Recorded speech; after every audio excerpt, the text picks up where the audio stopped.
नमस्कार, आपका स्वागत है कमोडिटी कॉल में। मैं हूं मनीषा गुप्ता। अगर आपने एग्री या नॉन एग्री कमोडिटीज में कोई ट्रेड लिया है या फिर किसी कमोडिटीज में फिजिकल पोजीशन लेना चाहते हैं, आप नए निवेशक या किसान या फिर ट्रेडर हैं, कमोडिटी मार्केट्स में सीएनबीसी आवाज के साथ बनाइए स्ट्रैटेजी। आप हमें व्हाट्सएप कर सकते हैं। हमारा नंबर है 7045220000। आप हमें इस नंबर पे सवाल भेज सकते हैं और हमारे एनालिस्ट आपको सटीक सलाह देंगे। आपका पसंदीदा show commodity call Facebook, Twitter पर भी लाइव है। आप हमें सोशल मीडिया प्लेटफॉर्म पर भी सवाल भेज सकते हैं। चलिए शो की शुरुआत करते हैं और सबसे पहले नजर डालते हैं इस वक्त की हेडलाइंस पर। डॉलर में कमजोरी से सोने चांदी में हल्की बढ़त। कॉमेक्स को सोना $1700 तो एमसीएक्स पर 50,000 के ऊपर टिका। निवेशकों को यूएस फेड के रेट हाइक का इंतजार।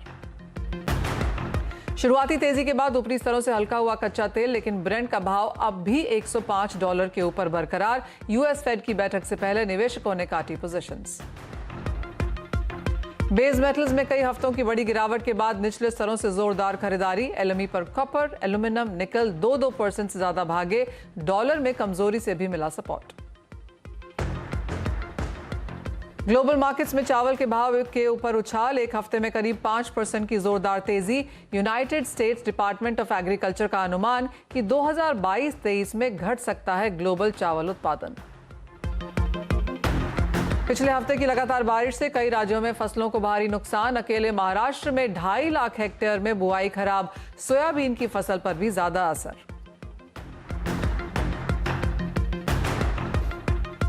पिछले हफ्ते लगातार बारिश से कई राज्यों में बाढ़ आने से खरीफ बुआई को नुकसान की रिपोर्ट्स मिल रही हैं। खासकर सोयाबीन, कॉटन, तुअर, मूंग और उड़द की फसलें खराब होने की आशंका भी है। अकेले महाराष्ट्र में करीब 2.5 लाख हेक्टेयर एरिया में फसलों को नुकसान हुआ है और एक बार फिर से देश के कई इलाकों में अगले 3 से 4 दिन तक भारी बारिश का अनुमान भी आईएमडी ने जताया है।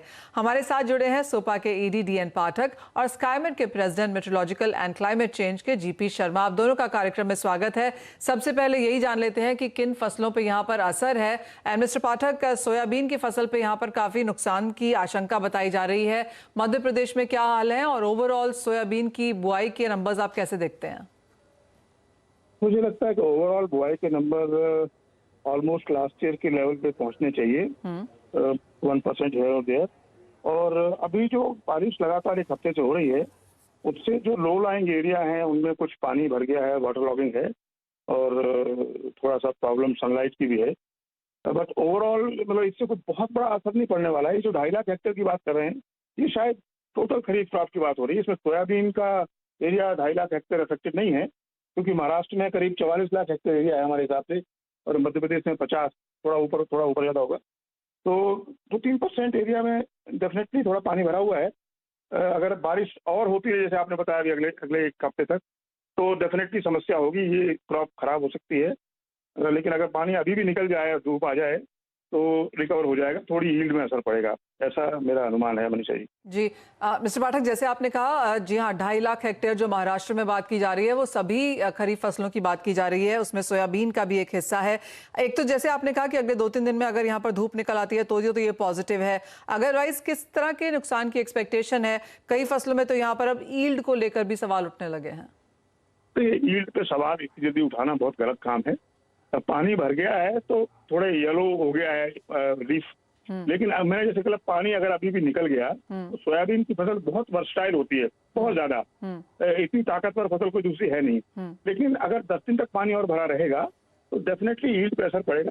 ये भी हो सकता है कुछ एरिया में क्रॉप बिल्कुल बर्बाद हो जाए, क्योंकि अगर वेजिटेशन ठीक नहीं हो पाया, तना गल गया और अभी सोई का कोई टाइम है नहीं। लेकिन अभी वो डिपेंड करता है कि अगले एक हफ्ते में क्या होता है। अभी मुझे कंसर्न नहीं है बहुत ज्यादा, थोड़ा बहुत यील्ड पे असर पड़ेगा, थोड़ी क्रॉप खराब हो सकती है। अब आगे स्काईमेट वाले अगर बताते हैं कि आगे बहुत प्रॉब्लम है, बारिश होती रहेगी तो समस्या है, और वो भी इसी एरिया में जो लो लाइंग है। ओवरऑल एरिया में कोई इतना फर्क नहीं पड़ेगा। मिस्टर पाठक, आपके लिए मेरे पास 1-2 सवाल और हैं, लेकिन जैसे आपने कहा कि मिस्टर शर्मा से ही पूछ लेते हैं कि किस तरह से यहाँ पर बारिश की सिचुएशन रहेगी। मिस्टर शर्मा, जैसे बात की जा रही है कि अगले 3-4 दिन, अगले 10 दिन भी अगर बारिश ऐसे ही होती रही तो फिर फसल को यहाँ पर नुकसान है। आप कैसे देखते हैं जो सोयाबीन की मेजर बेल्ट्स हैं यहाँ पर, चाहे वो महाराष्ट्र है या मध्य प्रदेश? राहत की बात मनीषा ये है कि जो महाराष्ट्र में अब जो पहले बरसात हो चुकी, जिसके कारण शायद हम कुछ नुकसान की बात कर रहे हैं, वो नहीं होगी।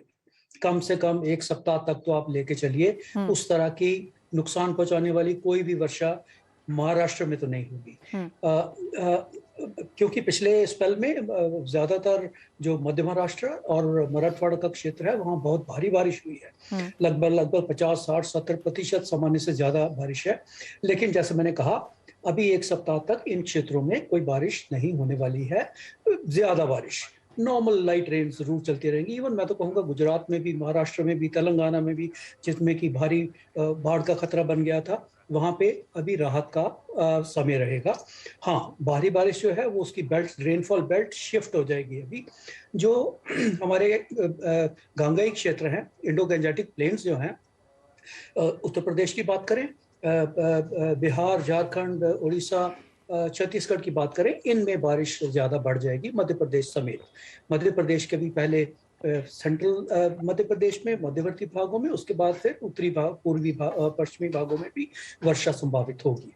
तो जैसे आज ही आप लेके चले तो दिल्ली में भारी वर्षा हुई है, तो काफी दिनों बाद हुई है, लेकिन बहुत भारी वर्षा 2 घंटे के अंदर अंदर लगभग 90 मिलीमीटर से ज्यादा वर्षा एयरपोर्ट पालम में हुई है। 50 से ज्यादा वर्षा सफदरजंग में हुई है। तो मैं कह रहा हूँ पंजाब, हरियाणा, दिल्ली समेत Uttar Pradesh, Indo Gangetic plane जो है, इनमें वर्षा संभावित है, मध्य प्रदेश को मिला के। बाकियों में अभी थोड़ी राहत मिलेगी, विशेषकर जहाँ पे पहले बहुत भारी वर्षा हो चुकी है, जैसे महाराष्ट्र, तेलंगाना के क्षेत्र, गुजरात में। ऑलराइट, यानी कि वेस्टर्न और साउथ एरियाज में यहाँ पर बारिश एक पॉज दिखा सकती है या कम बारिश होगी, लेकिन मध्य प्रदेश में चिंताएं अभी भी हैं। मिस्टर पाठक, कैसे देखते हैं आप इस खबर को? जैसे मिस्टर शर्मा ने कहा, और ये तो एक पार्ट है, दूसरा पार्ट ये भी है कि कई जगह यहाँ पर रीसोइंग यानी कि फिर से बुआई की बातें भी होने लगी हैं महाराष्ट्र में। क्या आपके पास भी वो खबरें हैं? क्योंकि ऐसे तो कभी कभी अगस्त तक हमने रीसोइंग होती देखी है, लेकिन अगर बहुत तेज बारिश हुई तो रीसोइंग के लिए भी जगह नहीं बचेगी। क्योंकि जैसे शर्मा जी बोले, 10 दिन तक बारिश हुई महाराष्ट्र, वेस्टर्न मध्य प्रदेश में, तो फिर इतनी बारिश के बाद रीसोइंग का टाइम बचेगा नहीं। और अगर बहुत ज्यादा बारिश होती है तो मुझे डेफिनेटली वेस्टर्न मध्य प्रदेश के बारे में थोड़ी चिंतित होना चाहिए, लेकिन देखते हैं कि असल में क्या होता है। तो जैसे आपने कहा मिड अगस्त तक भी यहाँ पर बुआई कभी कभी हो जाती है, जैसे महाराष्ट्र से तो उन्होंने कहा कि चिंता अब यहाँ से हट जाएगी। हाँ बिल्कुल, वेरी रेयर। वो अगस्त में बुआई वेरी रेयर होती है। एक्चुअली बुआई की विंडो 15 जुलाई तक होती है, 15-20 जुलाई तक। उसके बाद बहुत रेयरली सोइंग होती है। जी। पर इस बार तो हमने देखा है कि धान की बुआई भी अभी तक यहाँ पर हो रही है, काफी सारी दूसरी फसलों की बुआई भी अभी भी यहाँ पर जारी है। और मध्य प्रदेश को लेकर अब आप यहाँ पर कैसे देखते हैं, क्योंकि यहाँ पर तेज बारिश की उम्मीद अभी भी मिस्टर शर्मा जता रहे हैं? देखिए, हमने 50 लाख हेक्टेयर का एरिया दिया था 15 तारीख को। मुझे लगता है ये थोड़ा और बढ़ेगा। हम अपनी रिपोर्ट की इंतजार करेंगे सैटरडे तक। उसके बाद और ज्यादा सोइंग की मुझे उम्मीद नहीं लगती है। और क्रॉप कैसे प्रोग्रेस करेगी ये तो हम देखेंगे धीरे धीरे। मैं अभी मराठवाड़ा जा रहा हूँ 2 दिन बाद। वहाँ पे एक्चुअल सिचुएशन देखने के लिए क्या हो रहा है। तो वो बाकी हमारी टीम अभी फील्ड में है कि कितनी खराब है, कि कितनी फसल कैसी चल रही है, उसकी रिपोर्ट फिर अगले हफ्ते आएगी, तब देंगे। ठीक है। तो मिस्टर शर्मा, जैसे आपने कहा कि यहाँ पर बारिश लगातार, अब हम नॉर्थर्न एरिया में, सेंट्रल इंडिया में यहाँ पर बनता हुआ देखेंगे। एक लोअर डिप्रेशन की बात भी यहाँ पर की जा रही है बे ऑफ बंगाल में। तो अगला एक हफ्ता 10 दिन यहाँ पर बुआई कई फसलों में अभी भी शायद जारी रहने की उम्मीद है। सोयाबीन एक है, कॉटन के बारे में यही सुनने को मिला, धान में तो जारी है ही। तो कैसे देखते हैं आप आने वाले 10 दिन, 2 हफ्ते, क्योंकि ये एग्रीकल्चर के लिहाज से काफी इंपॉर्टेंट रहेंगे? के हिसाब से जो पूर्वी राज्य थे अभी तक बहुत ही वर्षा के मामले में तो बिल्कुल ही पिछड़े हुए थे। कुछ विशेषकर पश्चिमी बंगाल, बिहार, झारखंड और उत्तर प्रदेश की बात करें तो बहुत भारी कमी थी इन क्षेत्रों में। कई डिस्ट्रिक्ट्स में तो नामात्र वर्षा ही हुई थी। आज के दिन में, जैसे अभी आज ही दोपहर को लखनऊ में बहुत भी अच्छी वर्षा हुई है, भारी वर्षा कह सकते हैं। 40-45 मिलीमीटर वर्षा 2-3 घंटे के अंदर, इसको अच्छी वर्षा गिनी जाएगी। और बरेली समेत लखनऊ, कानपुर, इन सभी क्षेत्रों में बारिश हुई है और ये और बारिश होने वाली है इन क्षेत्रों में। और जो मेरे ख्याल में ये जो हमारा पैडी का बाउल है, ये वाला जो छत्तीसगढ़, उड़ीसा समेत जो झारखंड और बिहार के क्षेत्र, इनमें अच्छी बारिश होने की संभावना है। और इनमें चाहिए भी बारिश, इन सब में बहुत ही ज्यादा डेफिसिट था और उससे इसका डेफिसिट भी इंप्रूव हो जाएगा और बहुत अच्छी वर्षा होने की संभावना रहेगी। दक्षिण भारत में बिल्कुल अभी हमें चिंता की जरूरत नहीं है, चाहे वो तेलंगाना का ही है, आंध्र प्रदेश का ही है, तमिलनाडु, केरल, कर्नाटक समेत अगले हफ्ता 10 दिन भर वहां कोई विशेष भारी वर्षा नहीं होने वाली है। हाँ, उसके बाद से एक बार फिर से एक स्पेल आएगा, हफ्ते 10 दिन के बाद। वो कर्नाटक के कुछ क्षेत्र, केरल क्षेत्र में उन दिनों बारिश होगी, लेकिन एक सप्ताह भर तो उनमें अभी राहत की उम्मीद कर सकते हैं। जी। मिस्टर शर्मा, जून का महीना यहाँ पर डेफिशिएंसी के साथ खत्म हुआ, जुलाई क्लियरली हमने अबव नॉर्मल यहाँ पर आता हुआ देखा है। क्या आप इसी तरह से जुलाई का महीना बंद होता हुआ देखते हैं, और अगस्त के लिए अब यहाँ पर क्या एक्सपेक्टेशंस हैं? देखिए, पिछले 2-3 दिन की बात करें तो जितनी वर्षा पहले हो रही थी जुलाई के दिनों में, उतनी वर्षा नहीं हो रही। आज के दिन की बात करें जो कल हुई थी, वो सामान्य से काफी कम है, वो लगभग 30% कम हुई। ऐसे ही पिछले 3-4 दिन से जो हमारा जून का डेफिसिट था वो कवर होके जुलाई मिला के पूरा सीजन लगभग 113% पर था। वो आज के दिन में वो 13% में से 2% की कमी हो चुकी है, 111% है आज के दिन में। और जुलाई के दिनों में डेफिसिट रेन होना एक बहुत बड़ी बात है, क्योंकि रेनफॉल बहुत ज्यादा होता है इन दिनों में। तो 111% का है अभी। जुलाई की बात करें तो जुलाई अभी भी अपने आप में, जुलाई अभी लगभग 30-35% जुलाई में ही अभी वर्षा सामान्य से ज्यादा है। लेकिन जैसे मैंने कहा, आने वाले दिनों में रेनफॉल बेल्ट भी चेंज हो जाएगी, उसका क्षेत्र चेंज हो जाएंगे, लेकिन उतनी वर्षा नहीं होगी जितनी की पिछले सप्ताह हो चुकी है, या पहले फोर्टनाइट जुलाई में जो पहले 2 सप्ताह में हुई है, उतनी वर्षा नहीं होने वाली है सामान्य। और मैं तो कहूँ कुछ दिन सामान्य से फिर भी कम रहेगी अगले कुछ दिनों में, 4-5 दिनों में। और हो सकता है ये जो बढ़ोतरी है 111% जिसकी मैं बात कर रहा हूँ, ये कम होके हो सकता है 109% भी आ सकती है अगले एक सप्ताह के अंदर। नॉर्थ ईस्ट में भारी वर्षा नहीं होने वाली है, पश्चिमी तट पे भारी वर्षा नहीं होने वाली है। ये 2 क्षेत्र हैं जिनमें की जब भारी वर्षा होती है, इसके कारण ही मानसून में ज्यादा बढ़ोतरी होती है। दोनों ही क्षेत्र सेफ रहेंगे, इसलिए मैं कह रहा हूँ अगले एक सप्ताह के अंदर ये हमारा बढ़ोतरी जो है थोड़ी और कम हो जाएगी, लगभग 108-109% तक। हमारा अनुमान पहले भी था स्काईमेट का। मुझे अभी भी थोड़ी चिंता है कि शायद अगस्त में इतनी अच्छी वर्षा ना हो पाए, विशेषकर सितंबर में, क्योंकि आईओडी जो पैरामीटर मैं देख रहा हूँ वो उसी हिसाब से चल रहे हैं। नेगेटिव आईओडी बढ़ता जा रहा है, तो हो सकता है हमें जो अगस्त में और सितंबर में इतनी अच्छी वर्षा देखने को नहीं मिलेगी। ऑलराइट, यानी कि अगला एक हफ्ता यहाँ पर बेहतर रह सकता है। और जैसे मिस्टर शर्मा ने बोला कि आज दिल्ली की हालत यहाँ पर खराब है काफ़ी, जैसे चाहे वो एयरपोर्ट की बात हो या दिल्ली के आसपास के इलाके हैं, वहाँ पर भारी बारिश है, और यही हाल काफ़ी हद तक सेंट्रल और नॉर्दर्न इंडिया का बरकरार रहने वाला है। लेकिन सदर्न स्टेट्स, वेस्टर्न स्टेट्स को यहाँ पर थोड़ी सी यहाँ पर आसानी देखने को मिलेगी। बहुत शुक्रिया आप दोनों का ही, मिस्टर पाठक, मिस्टर शर्मा, साथ जुड़ने के लिए और उन तमाम मुद्दों पर यहाँ पर हमारे साथ चर्चा करने के लिए। आगे बढ़ते हैं और अपने एक्सपर्ट्स को भी जोड़ते हैं। हमारे साथ पैराडाइम कमोडिटीज के बीरेन वकील और HDFC सिक्योरिटीज के तपन पटेल भी हैं। तपन, कैसे देखते हैं आप सबसे पहले तो इंटरनेशनल मार्केट्स, क्योंकि यहाँ पर कुछ खरीदारी का माहौल अब बनता हुआ? जी, गुड इवनिंग मनीषा जी। जी बिल्कुल, इंटरनेशनल मार्केट में अगर देखें तो बेस मिल्स में खास करके आज रिकवरी का ट्रेंड है, और बाकी गोल्ड और सिल्वर वही नैरो रेंज में है, क्योंकि मार्केट प्लेयर्स अभी जो है कंफ्यूजन में कि यूएस फेड जो है वो 1% का रेट बढ़ाएगा या 75 बेसिस पॉइंट का बढ़ाएगा।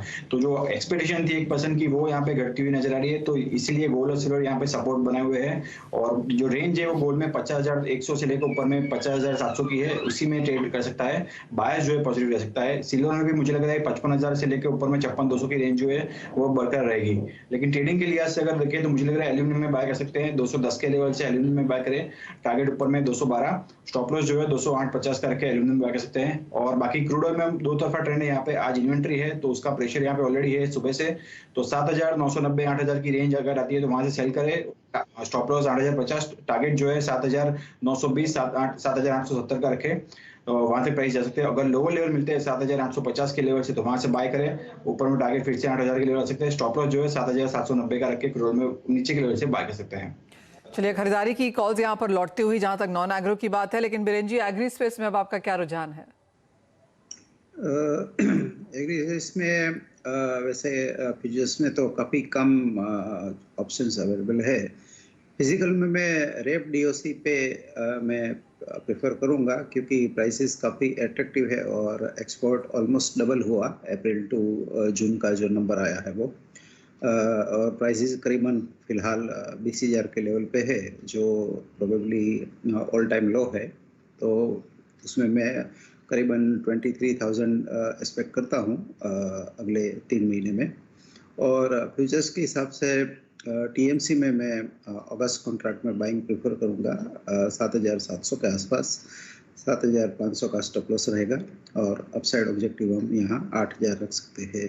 वो शायद वेदर रिलेटेड में भी एक्सेस रेन अगर आता है तो वो स्टोरी की एंटिसिपेशन में ये ट्रेड में ले रहा हूँ। कॉन्ट्रा ट्रेड है हालांकि, बट फिर भी टीएमसी में थोड़ा मेरा लॉन्ग बायस है। ऑलराइट, तो वो एक हाजिर बाजार में और एक फ्यूचर्स में आपके लिए ट्रेंड्स आते हुए। Confederation of all India traders यानी कि केट ने नॉन ब्रांडेड अनाज और दूसरी चीजों पर 5% जीएसटी को हटाने की मांग की है।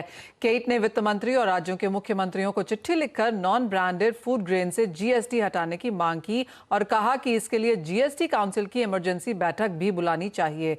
केट का दावा है कि देश में 85% लोग नॉन ब्रांडेड चीजों का इस्तेमाल करते हैं और इस पर टैक्स लगाने का पूरे देश में विरोध हो रहा है। केट का कहना है कि 25 किलो के ऊपर की पैकिंग पर जीएसटी में छूट तो दी गई है, लेकिन इसका फायदा छोटे व्यापारियों और आम लोगों को नहीं होगा। दर्शकों को जोड़ने का समय है और सबसे पहले हमारे साथ जोधपुर से प्रदीप जी फोन लाइन पर मौजूद हैं। नमस्कार प्रदीप जी, क्या है आपका सवाल? हाँ जी मैम, प्रदीप का सर जोधपुर राजस्थान से बोल रहा हूँ मैं जी। मैं बोला था मेरे कॉपर बाइंग की हुए मैम 12 लोट। हाँ जी।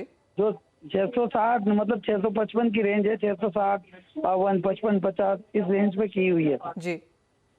तो अब क्या करना चाहिए? मैं होल्ड रखूं या फिर निकल जाऊं? क्या करना बताओ जी।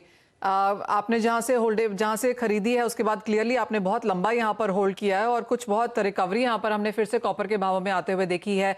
तपन क्या राय है, क्या करें प्रदीप जी, क्योंकि इतना लंबा होल्ड तो किया ही है, किस तरह का रिबाउंड आ सकता है, कहां तक होल्ड करें? जी, यहाँ से रिबाउंड की बात करें तो मुझे लग रहा है 648 तक प्राइसेस जा सकते हैं। अगर वो ब्रेक करता है तो 670 के प्राइसेस जा सकते हैं। तो पोजीशन हमने फिलहाल होल्ड रखी है। स्टॉप लॉस आप बनाए रखे 602 का, क्योंकि चाइना की जो कोविड की चिंता है वो अभी भी है, लेकिन कुछ स्टिमुलस आता है या फिर रशिया यूक्रेन फ्रंट के ऊपर जो थोड़े जो लॉजिस्टिक जो है इश्यूज वो अगर सॉल्व होते हैं, थोड़े ईज होते हैं, तो प्राइस को यहाँ पे बूस्ट मिल सकता है। Second thing, supporting thing, dollar भी वीक है तो उसका भी यहाँ पे सपोर्ट है। तो स्टॉप लॉस के साथ पोजीशन हमने होल्ड रखी है। ऊपर में 648 और 670 का वेट कर सकते हैं। ओके, तो पोजीशन होल्ड करिए। एक स्ट्रॉन्ग रिबाउंड देखने को मिला है और यहाँ से भी तेजी की उम्मीद फिलहाल बनती हुई नजर आ रही है। आगे बढ़ते हैं और गुना से सुरेंद्र गुप्ता जी हमारे साथ फोन लाइन पर हैं। नमस्कार सुरेंद्र जी, आपका सवाल क्या है? नमस्कार मैडम, मैं गुना से सुरेंद्र गुप्ता बोल रहा हूँ। मैडम मेरे पास 45 टन मतलब चना रखा हुआ है, उसको 1.25 साल हो गए, तो आगे क्या उसका ट्रेंड है आगे कुछ? ऑलराइट, बीरेन जी से पूछ लेते हैं कि किस तरह का ट्रेंड यहाँ पर देखने को मिल सकता है। 45 टन चना है और 1.5 साल से पड़ा है। बीरेन जी, क्या राय है? चना में रिकवरी अच्छी है। ये बीच में तो काफी गिर के 4400 हो गया था, अभी 5000 के आसपास है। और पुराना माल है तो मैं प्रेफर करूंगा कि इसमें निकल जाना चाहिए, फिर नए माल से इसको स्वैप भी कर सकते हैं, क्योंकि पुराना चना में थोड़ा क्वालिटी डिग्रेडेशन का इश्यू भी होता है। ऑलराइट, तो निकल जाना चाहिए। चने में हमने एक रिबाउंड भी आता हुआ देखा है, तो उन भावों का आप यहाँ पर डेफिनेटली फायदा सुरेंद्र जी उठा सकते हैं। और इसी के साथ शो समेटने का भी समय है। बीरेन जी, तपन, बहुत शुक्रिया साथ जुड़ने के लिए। मुझे भी दीजिए इजाजत, हम लौटेंगे तो लेकर आएंगे आवाज समाचार।